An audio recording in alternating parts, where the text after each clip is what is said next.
TRS party ఒక్క colony కూడా ఈ వైరా పట్టణంలో కట్టలేదు. అది కావాలంటే అందరూ ప్రశ్నించుకోండి. ఈ కట్టిన ప్రతి కాలనీ కాంగ్రెస్ ప్రభుత్వాలు కట్టిని.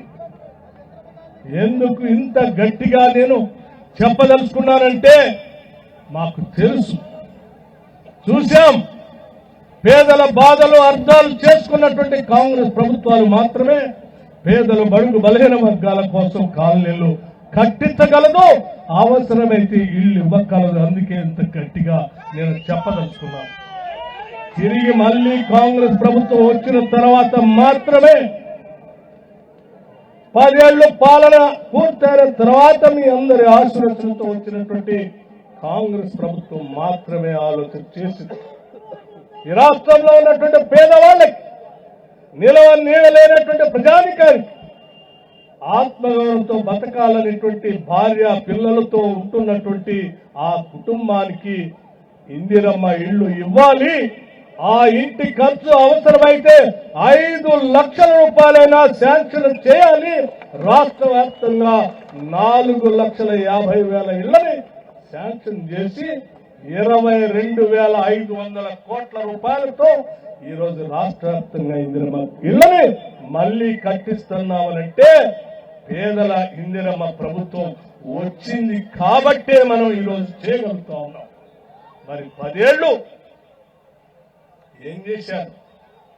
ఎందుకు ఇవ్వలేకపోయారు? ఎందుకు కట్టించలేకపోయారని నేను వారిని సూటిగా అడుగుతా ఉన్నాను. ప్రశ్నించండి, ఆలోచించండి.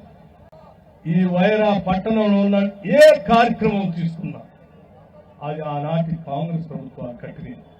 ఈ ఊళ్ళో కరెంట్ ఇచ్చినా కాంగ్రెస్ పార్టీ ఇచ్చింది. ఈ ఊళ్ళో హాస్పిటల్ పెట్టినా కాంగ్రెస్ పార్టీ ఇచ్చింది. ఈ ఊళ్ళో కాలేజీ పెట్టినా కాంగ్రెస్ ప్రభుత్వమే ఇచ్చింది. ఈ ఊళ్ళో డిగ్రీ కళాశాల పెట్టిన కాంగ్రెస్ ప్రభుత్వం ఇచ్చింది. ఇవాళ ఇచ్చినటువంటి 200 కోట్ల రూపాయలతో young India integrated residential school ని వైరా పట్టణంలో శాంక్షన్ చేసి భూమి పూజ చేసి పనులు నడిపిస్తుంది కూడా కాంగ్రెస్ పార్టీ. 100 పడకల ఆసుపత్రిని తిరిగి రామ్దాస్ నాయక్ గారు శాసనసభ్యుడు అయిన తర్వాత వైరా పట్టణంలో ఉన్నటువంటి పేదలకు వైద్యం కావాలని చెప్తే 100 పడకల ఆసుపత్రిని శాంక్షన్ చేసి భవిష్యత్తులో ఈ పట్టణంలో నివాసం ఉంటున్నటువంటి పేదలకు వైద్య ఇబ్బంది లేకుండా చేయాలనేటువంటి ఆలోచన చేశాం. ఉన్నటువంటి జూనియర్ కళాశాలకి నిధులు కావాలని అంటే 10 ఏళ్లు రూపాయి ఇవ్వలేదు. కూలిపోతున్నా కానీ, కిటికీలు లేకుండా ఉన్నా కానీ, గోడలు పడిపోతున్నా కానీ పట్టించుకోనటువంటి ప్రభుత్వాన్ని చూశాం. సంవత్సరం తిరగకుండానే శాసనసభ్యుడు నన్ను తీసుకొని వచ్చి కళాశాల చూపించి, అన్న ఈ జూనియర్ కాలేజ్ కి నిధులు కావాలంటే అక్కడి నుంచే మాట్లాడి ఎగ్జామ్ చేసి కోట్ల రూపాయలు శాంక్షన్ చేసి జూనియర్ కళాశాలకి నిధులు ఇచ్చాం. కావాలని అడిగితే ఒక్క జూనియర్ కళాశాల కాదు, భవిష్యత్తులో ఈ పట్టణంలో పుట్టిన ప్రతి బిడ్డ కూడా ప్రపంచంతో పోటీపడే స్థాయిలో ఎదగాలి, ఉద్యోగ అవకాశాలు పొందాలనేటువంటి ఆలోచనతో అడ్వాన్స్డ్ టెక్నాలజీ సెంటర్ ని కూడా ఈ వైరాకి శాంక్షన్ చేసింది కూడా మన ప్రభుత్వమే. మిత్రులు ఆలోచన చేయండి. పాలిటెక్నిక్ కళాశాల శాంక్షన్ చేశాం. ఇది మామూలు విషయం కాదు.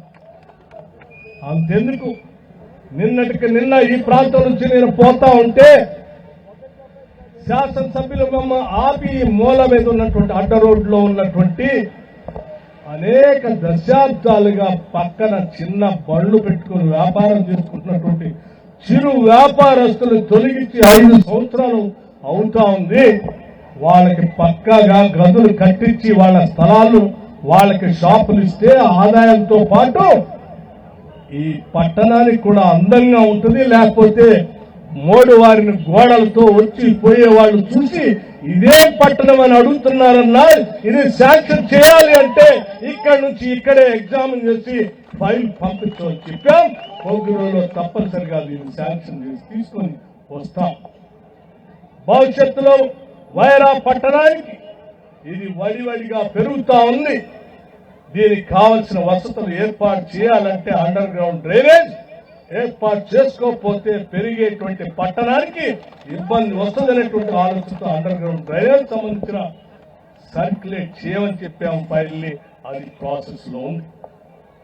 భవిష్యత్తులో వైరా పట్టణం మనకు పెద్ద దిక్కుగా ఉన్నటువంటి అండగా ఉన్నటువంటి వైరా ప్రాజెక్ట్ ని అభివృద్ధి చేసుకోవాలి. ఈ ప్రాంత ప్రజలందరూ కూడా ఆధారపడి ఉన్నది కేవలం వ్యవసాయము, వ్యవసాయపై ఉన్నటువంటి